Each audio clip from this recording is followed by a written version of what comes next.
Yo, pedestrians, let's talk about it. This is serious. Welcome to Bus Driver Life. I am a bus driver. I have driven buses for about 18 years now. Half of that time I drove school buses, and currently I drive transit buses in the Northern California, Sacramento Valley area, region, whatever you want to call it. I've driven for 2 different transit companies in this area. So I know quite a bit about driving a bus and what goes on inside and outside and around the bus. So I am going to talk about 3 things that bus drivers deal with daily. Thing number 1, pedestrians. Let's talk about you all, okay? Now, it is known, at least here in the state of California and in most places, that you are to yield the right of way to pedestrians when they are crossing the street. So me being a bus driver, I drive professionally. Like, I get a check for driving. So I understand that. However, what I need pedestrians to understand is just because we are to yield the right of way to you when you are crossing the street, that does not mean that you are entitled to walk out into moving traffic and expect everyone to slam on the brakes and stop for you. That is not how this works. That's not how it works. That's not how any of this works. Listen.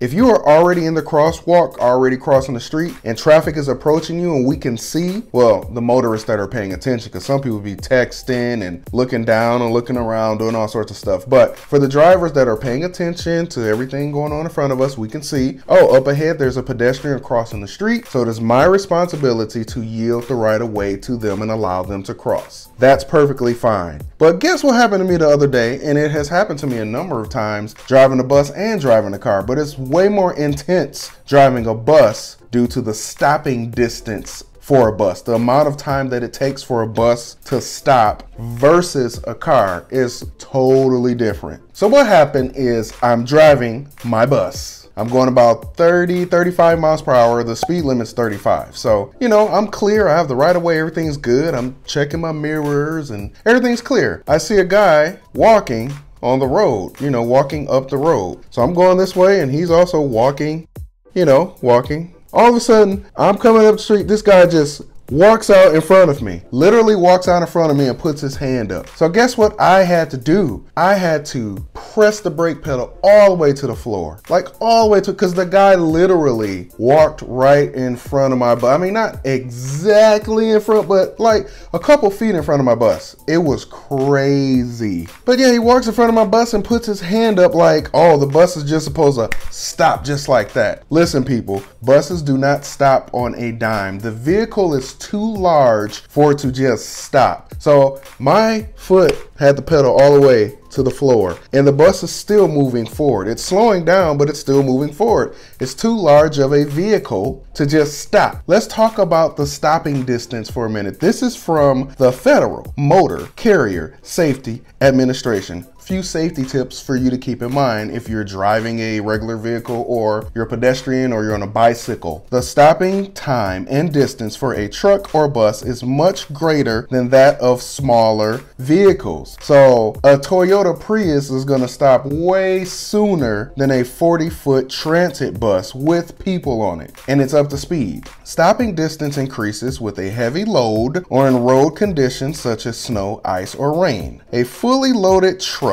traveling in good road conditions at highway speeds needs a distance of nearly 2 football fields to stop. And it's pretty similar with buses as well. They're pretty much grouping trucks and buses into the same, you know, category because it's very similar. Never cut in front of a truck or bus as it reduces the truck or bus's allowable safe stopping distance. So at highway speeds, it'll take a truck or bus nearly 2 football fields to stop. So cut that in half, it's still at least a football field to stop. And you want to walk right in front of the bus and hold your hand up. So the other thing that happens, he got past the bus. My bus is still stopping, but still moving forward, but he managed to dart in front of me. And he's standing there, I hear him talking about, so you not gonna stop? And I'm like, do you see, I didn't say anything because, you know, whatever, he's outside. But I was just like, do you see the sheer size and dimensions of the vehicle that I'm driving? The vehicle that you just walked in front of, and do you honestly think that I'm gonna be able to just stop like,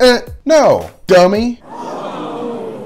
I'm sorry, he's not a dummy. He's like the smartest guy on the planet. Is that sarcasm? Probably. Another thing that bus drivers deal with daily. Number two, this is number two. We're gonna talk about bus stops. People waiting at bus stops. This happened to me today and I'm so elated to share it with you. You ain't lying. I'm driving the bus on my route. I'm on a route. I'm approaching a bus stop. As a professional, I drive buses. I've been doing this for a minute. We are constantly scanning bus stops as we approach them so that we can see if there's anybody there or around the bus stop in the general area of the bus stop. I can't look all over the place because I'm driving the bus. So I can't be like, is there anybody way down there that possibly needs the bus right here? So I'm driving, I've scanned the bus stop. I see nobody in the general area of the bus stop. So I'm driving. And then as I'm passing the bus stop, there's a woman there in red, but she's not like at the bus stop. Like the bus stop is here, right? Where this hand is at. This is the bus stop. She was standing back here somewhere. It's probably off camera by now. She was standing way back. And I understand why she was standing way back there. It was a hot day. The sun is out. There was no trees right by the bus stop, but there was a tree maybe about, it was like 10 feet away from the bus stop. She was standing under that tree to get some shade. I get it. Here's the thing though. If you are waiting on a bus and you are out of sight, you're not right at the bus stop, you have to understand that as a bus is approaching, the driver may not see you if you're standing 10 feet away underneath the tree in the shade. You ain't lying. So what you have to do, you have to take responsibility and make sure that you are constantly checking to see if the bus is coming down the street, so that once you see the bus coming down the street, you can step up to the bus stop and be there and the driver can see you and we can stop and get you on the bus and get you to where you gotta go. Because that's what we're trying to do for you. We're trying to get you to where you gotta go. So what happened? We were just talking about stopping distance for a bus. It takes a minute for a bus to slow down. I'm doing about 35 or 40. The street I was going on, the speed limit was like 45. Once I saw her, I'm passing her up. You couldn't see her until you literally got to the bus stop because she was way back, way back. I don't know why she wasn't paying attention and looking out for the bus while she was trying to get her shade. I don't understand that. Anywho, I did slow down. It took a while for me to slow down because it's a large vehicle. You have to slow that vehicle down. It takes time. So I slowed down. She walked up, but she walked very, very slow. Like she took her time and I'm like, yeah, you were like not at the bus stop. I need you to put a little pep in your step and get to the bus because I have other people on board. I'm trying to get everybody where they gotta be on time or close to on time. So she gets on the bus. She looks me in my face and she was like, yeah, you driving 100 miles per hour. That's why you passed me up. You need to slow this bus down. And I'm just like, wow, I was expecting a thank you or something, but that didn't happen. And I told her, I was like, man, the speed limit on this street is 45. I was doing 40, so I was nowhere near 100 miles per hour. And I proceeded to tell her that, and I was very calm and professional. I proceeded to tell her that, hey, you were not standing at the bus stop. You were standing way back in the distance, and I was not able to see you until I was passing the stop. I scanned the stop. She was like, yeah, whatever. But here's what's cool. I had a passenger in a wheelchair in the front, and I had another passenger who was sitting right in the front, and they like spoke up for me. They were like, hey, none of us could see you. I'm sitting right up here in the front. The guy in the wheelchair was like, yeah, ma'am, he couldn't see you. And I'm sitting right up here in the front. I couldn't see you either. You were standing so far back. Nobody could see you, ma'am. Like, you gotta come. He was being very kind, but he was just like, ma'am, you were standing so far back. Like, how's anybody supposed to see you? You gotta step up so the bus driver can see you. He wasn't trying to pass you up. And she looked at me and she looked at him and she didn't say anything. She just went and sat down. Number 3, this is another thing that bus drivers deal with daily, and I really want to let you know about this one. Ooh, I gotta talk about this one. Oh! Amazing passengers. I know a lot of times it sounds like it's all doom and gloom. Seems like everyone that gets on our bus has an attitude problem and everybody's trying to cuss us out and yell at us. Honestly, we deal with a lot of amazing passengers who are courteous. They're sweet, they're kind. There are a lot of bus drivers that have received gift cards. I've received gift cards. I received one from Jamba Juice before, just randomly. I've gotten Starbucks gift cards, Panera Bread, which I still have not used yet. I've never even eaten at Panera Bread before, so I am looking forward to using that. I guess they have sandwiches and bread from Panera. Where's Panera? There are passengers and bus drivers that have formed lifelong friendships. There's even some bus drivers and passengers that have gotten married or gotten into relationships. I'm not saying find your wife or husband, you know, as a passenger or a bus driver, but it can happen. No! No! But seriously, there's a lot of cool passengers. I appreciate it.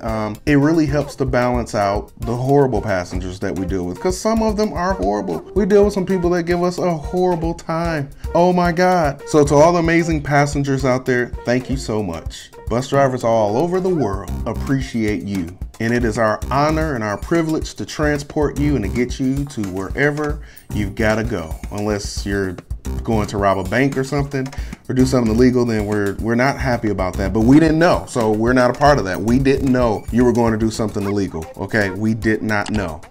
But if we knew, we wouldn't take you. I don't know where this is going anymore. What we do here is go back. Oh.